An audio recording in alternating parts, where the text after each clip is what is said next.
इंसानों के इस दुनिया में आने से भी बहुत पहले, लगभग 6 करोड़ साल पहले हमारे प्लेनेट पे ऐसे देव राज किया करते थे जिनको आज हम डायनासोर्स के नाम से पहचानते हैं।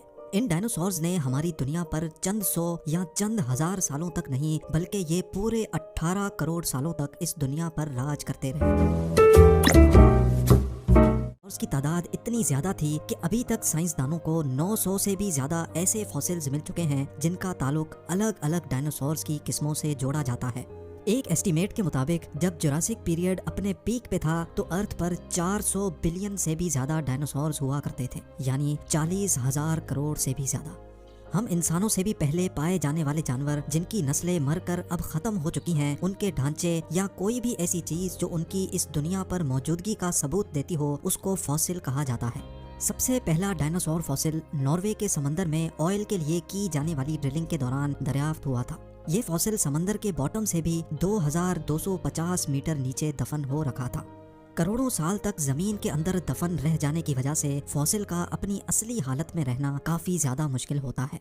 ज्यादातर फॉसिल्स तो गल कर ऑयल बन जाते हैं जिनको हम प्रोसेस करके फ्यूल के तौर पे इस्तेमाल करते हैं। कई बार उनकी सिर्फ टूटी फूटी हड्डियों के हिस्से मिल पाते हैं, या अगर बहुत हो जाए तो उनका सिर्फ ढांचा ही मिल पाता है।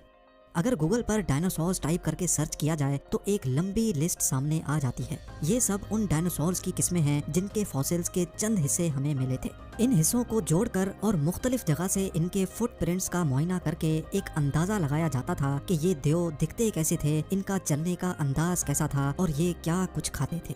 अभी तक हमें कोई एक भी ऐसा डायनासोर फॉसिल नहीं मिला जो बिल्कुल अपनी असली हालत में मौजूद हो, लेकिन अब अनकरीब मिलने जा रहा था। 2011 में शॉन फंक नामी शख्स कनाडा की एक माइन पर खुदाई का काम कर रहा था। ये खुदाई जमीन में 200 फीट डीप सेंकोर मिलीनियम माइन के लिए की जा रही थी, जो कनाडा की प्रोविंस एल्बर्टा में वाक़ है।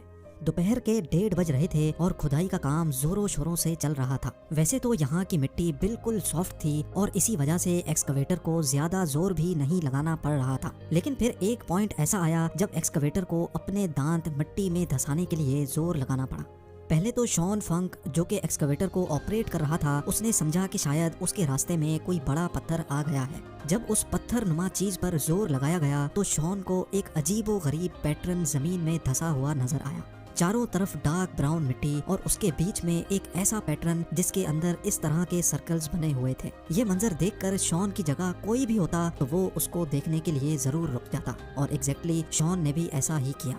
उसने अपने शिफ्ट सुपरवाइजर को बुलाया और फिर अगले कई घंटों के दौरान माइन पर मौजूद सारे लोग इस अजीब चीज को देखने के लिए इकट्ठे हो गए। लेकिन फिर हकीकत से तो तब पर्दा उठा जब रॉयल टेरल म्यूजियम से ताल्लुक रखने वाले डॉक्टर डोनाल्ड हेंडरसन ने सीन में एंट्री मारी। डॉक्टर डोनाल्ड, जिनको प्री हिस्टोरिक फॉसिल्स का काफी ज्यादा एक्सपीरियंस है, वो देखते साथ ही समझ गए कि ये कुछ और नहीं बल्कि ये किसी ऐसे जानवर का फॉसिल है जिसका आज से पहले किसी को भी इल्म नहीं था। डॉक्टर डोनाल्ड का मानना था कि अल्बर्टा से पहले भी जो फॉसिल्स मिल चुके हैं वो समंदर में रहने वाले प्लेजियोसॉर्स के थे। इसी वजह से उनका ख्याल था कि ये फॉसिल भी किसी प्लेजियोसॉर का ही होगा। लेकिन उनको इस बात का बिल्कुल भी अंदाजा नहीं था कि जो चीज इनके सामने मिट्टी में धसी हुई है वो इनकी जिंदगी बदलने जा रही है। 8 करोड़ साल पहले कनाडा का ये हिस्सा जहाँ से फॉसिल मिला था, ये गहरे समंदर के नीचे होता था। जो प्लेजियोसॉर्स इस समंदर में रहते थे वो मरने के बाद जमी बोस हो गए और इसी वजह से इस एरिया से ज्यादातर फॉसिल्स प्लेजियोसॉर्स के ही मिलते हैं।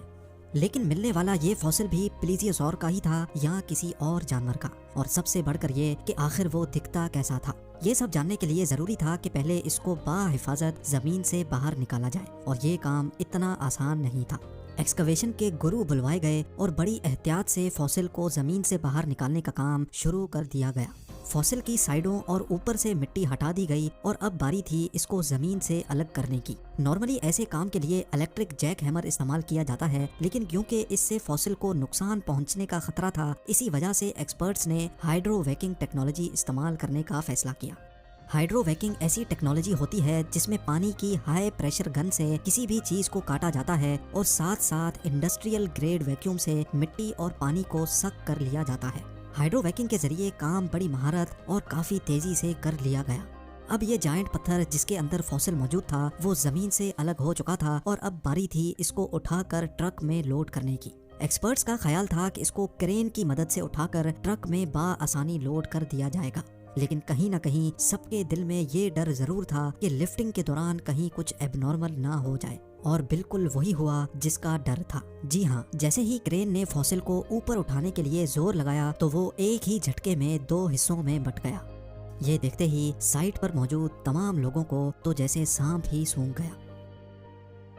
जहां एक्सपर्ट्स को अपनी मेहनत जाया होने का दुख था, वहीं रॉयल टेरर म्यूजियम की टीम को फॉसिल के टूट जाने का गम खाया हुआ था।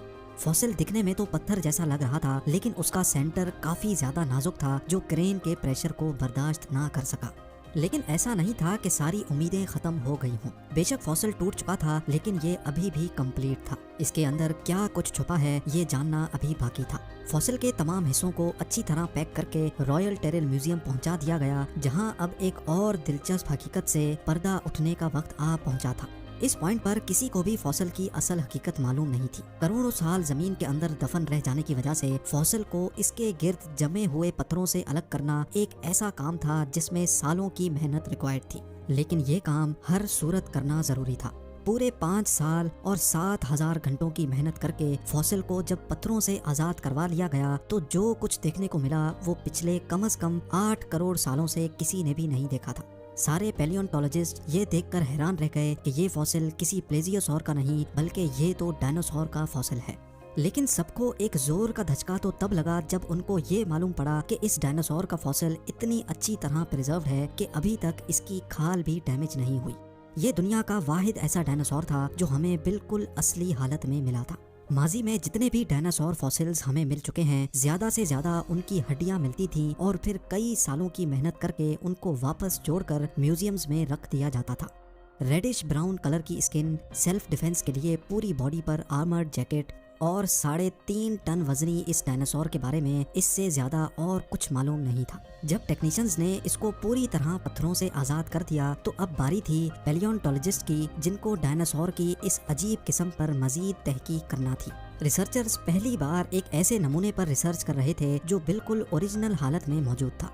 सालों की रिसर्च और कई 100 टेस्ट करने के बाद जो कुछ मालूम पड़ा वो वाकई काफी ज्यादा इंटरेस्टिंग था। ये डायनासोर आज से करीब 110 मिलियन साल पहले यानी तकरीबन 11 करोड़ साल पहले मरा था और जिस वक्त इसकी मौत हुई तब ये कुछ खा भी रहा था। आहिस्ता आहिस्ता चलने वाला ये डायनासोर प्लांट्स खाता था और हैरत अंगेज तौर पे इसके पेट से उस प्लांट के ट्रेसेस भी बरामद हुए जो इसी के साथ प्रिजर्व हो गए थे। ये डायनासोर जुरासिक एज के उस हिस्से में पाया जाता था जब इस दुनिया पर रेप्टाइल्स का राज हुआ करता था। इनके खत्म होने के बाद जमीन, हवा और पानी को नए जानवरों ने रिप्लेस कर दिया, जिसमें टी रेक्स जैसे खूंखार डायनासोर भी थे। 6.5 करोड़ साल पहले एक बहुत बड़ा मीटेओराइट जिसकी साइज दुबई से भी 10 गुना बड़ी थी, वो अचानक अर्थ पर आ गिरा। इस मीटेओराइट के धमाके ने हमारी दुनिया को हिला कर रख दिया था और इसके नतीजे में होने वाली तबाही का अंदाजा लगाना ही काफी ज्यादा मुश्किल है। साइंसदानों का मानना है कि इसी तबाही की वजह से ही पूरी दुनिया से डायनासोर्स का खात्मा हुआ था। लेकिन एक्सपर्ट्स पुर उम्मीद हैं कि इस तरह के लाखों फॉसिल्स पहाड़ों या जमीन के नीचे अभी तक